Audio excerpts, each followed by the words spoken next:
Welcome back to all of you once again. Today my lecture is number system.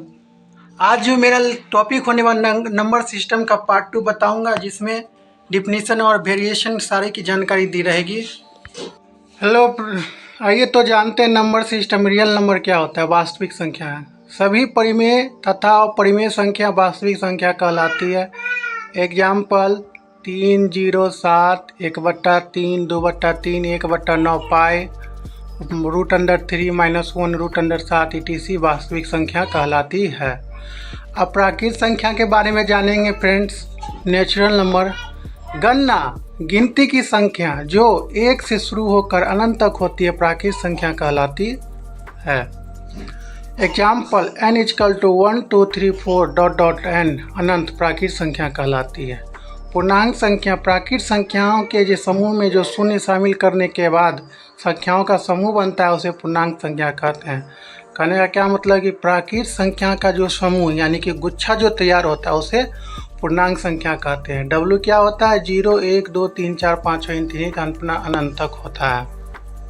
पूर्णांक संख्या integer number ऋण पूर्णांक -1 -2 -3 infinity अथवा शून्य धन पूर्णांक 1 2 3 इन्फिनिटी के समूह के एक साथ पूर्णांक संख्या कहते हैं। इन्हें i के द्वारा प्रदर्शित किया जाता है। Example infinity -3 -2 -1 0 1 2 3 = 1। अब इंटीजर को दो भागों में बांटा गया है।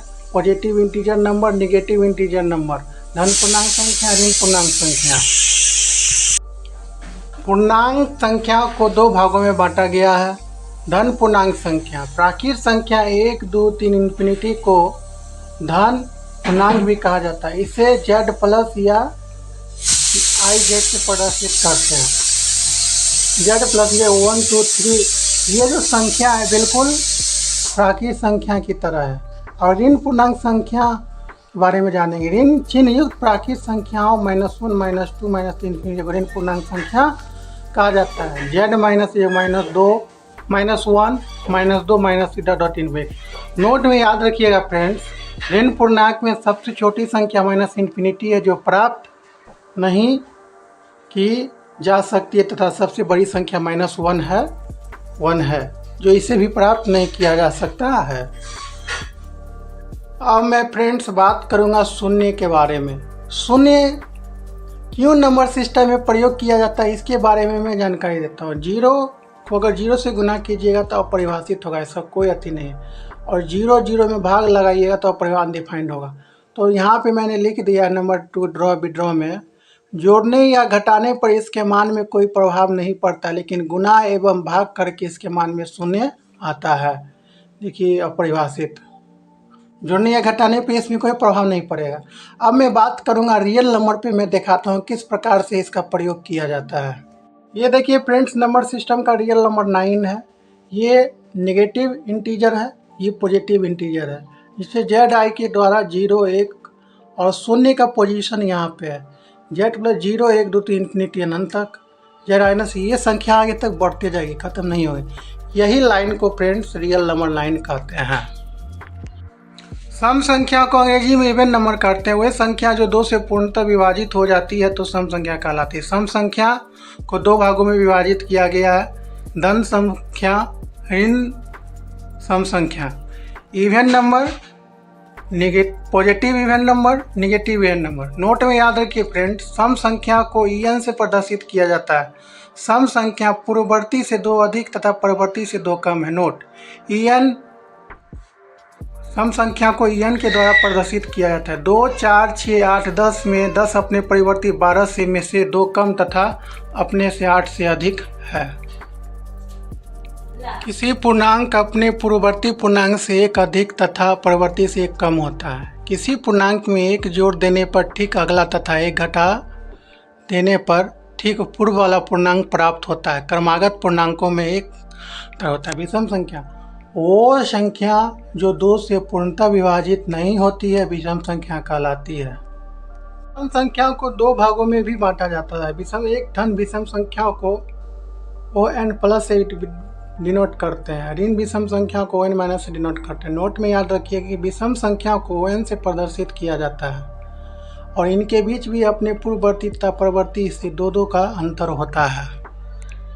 रियल नंबर लाइन पे ON प्लस को ON-1 से 0 ON से प्रदर्शित किया है। ON प्लस को 1 2 3 और इन्फिनिटी ON-1 -3 -3 5 से प्रदर्शित किया जाता है। भाज्य संख्या को संयुक्त संख्या भी कहते हैं। वो धन संख्याएं जो स्वयं तथा एक के अलावा किसी अन्य संख्या से पूर्णतः विभाजित न हो भाज्य संख्या कहलाती है। इसका एग्जाम्पल है 2 3 5 7 11 etc।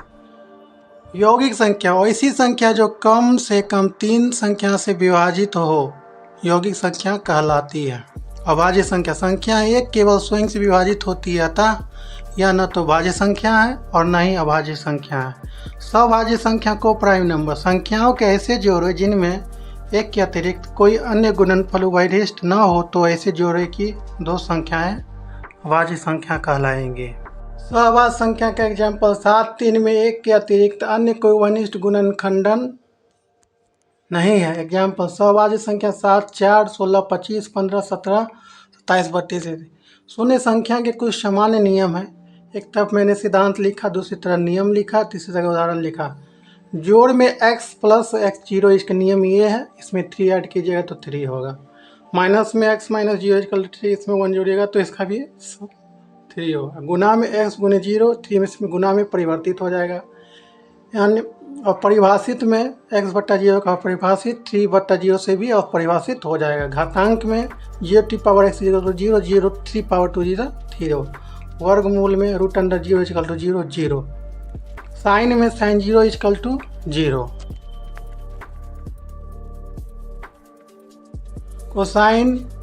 कोसाइन को cos 0 degree = 1। Tangent tan 1 = 1। tan 0 degree = 0। किसी भी संख्या को शून्य से गुना करने पर शून्य ही प्राप्त होता है। माना कि x = 1 2 3 रखने पर 0/1 = 0 गुने 1, 0/2 = 0 गुने 2, 0/3 = इसको मल्टीप्लाई कीजिएगा तब शून्य में किसी भी संख्या से भाग देने पर शून्य ही प्राप्त होता है। कहने का मतलब है 0 को 1 से भाग दीजिएगा तो 0, 0 गुने 1 = 0, 0/2 = 0, 0 गुने 2 = 0, 0/3 = 0/3 होगा।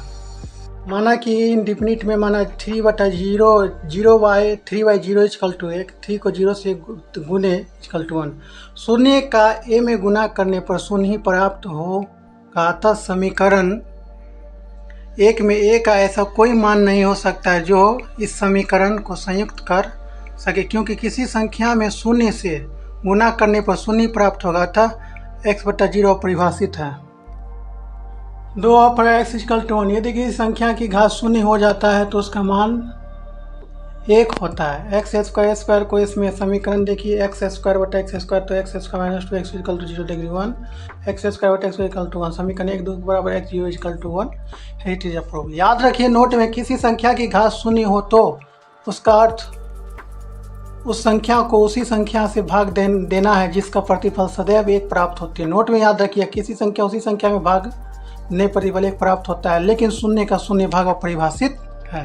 इफ 0/1 1 गुने 0 तो 1 प्राप्त होता है, तो 0/0 = 2, 2 गुने 0 = 3 एंड 3/3 = 3 गुने, तब प्रत्येक स्थिति में शून्य ही प्राप्त होता है। वास्तविक संख्याएं के अंदर परिमेय संख्या होता है जिस 9/2 2/3 5/6 22 होता है। पूर्णांक संख्या -5 -4 -3 -2 -1। पूर्ण संख्या 0। परिमेय संख्या √2 √3 √7 π√3। प्राकृत संख्या 1 2 3 4 5। काल्पनिक संख्या इमेज -√3 ये होता है। क्रमागत संख्या वो संख्या जो एक दूसरे के बाद एक निर्धारित क्रमानुसार आती रहती है क्रमागत संख्या कहलाती है। क्रमागत संख्या 2 भागों में विभाजित किया गया है, क्रमागत धन पूर्णांक, क्रमागत ऋण पूर्णांक। 1 2 3 4 क्रमागत धन पूर्णांक है, -1 -2 -3 क्रमागत ऋण पूर्णांक। क्रमागत धन पूर्णांक को भी 2 प्रभाग में गया, क्रमागत धन पूर्णांक सम 2 4 6 8, क्रमागत धन पूर्णांक विषम -2 -1 1 3 4 1 3 5 7। क्रमागत ऋण पूर्णांक सम -2 -4 -6, क्रमागत ऋण पूर्णांक विषम -1 -3 -5। गुणज क्रमागत संख्या किसी संख्या की गुणज संख्या 3 6 9 12 और 4 8 12 etc। नोट में याद रखिएगा फ्रेंड्स, क्रमागत सम या विषम संख्याओं के बीच 2 का अंतर होता है। प्राकृत क्रमागत संख्या ऋण या धन के बीच अंतर 1 होता है। आप सभी को आज की जानकारी अच्छी लगी होगी तो मेरे चैनल को लाइक और सब्सक्राइब जरूर कीजिएगा। Thank you very much, all the best.